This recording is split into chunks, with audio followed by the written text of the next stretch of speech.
తెల్లవారుజామున 5 కాకముందే 4 గంటలకే అని కోడిలా కూశాడు. అప్పుడు గౌతముడు యథావిధిగా లేచి టవలు భుజానేసుకుని నదికి స్నానానికి వెళ్తాడు. ఇదే అదననుకుని ఇంద్రుడు గౌతముడు వేషంలో అహల్య దగ్గరికి వస్తాడు. కామంతో అహల్యని అలా చూస్తూ చూసింది చాలు, డైలాగ్ చెప్పు. స్వామి, నదికి పోలేదా? గదిలో నువ్వు ఉండగా నదికి నేనెందుకు పోతాను అని ఆమెని పాన్పుపైకి తోసి ఆత్రంగా ఆక్రమించెను.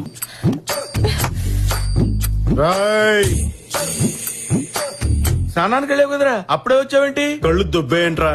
టవల్ తీసుకెళ్ళాను కానీ సబ్బు తీసుకెళ్ళలేదుగా. అలా ఇలా మునిగి వచ్చేసాను.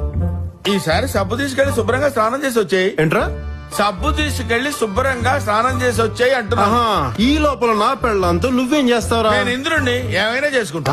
అయితే నేను గౌతముండ్రా. నేను కూడా ఏదైనా చేస్తాను.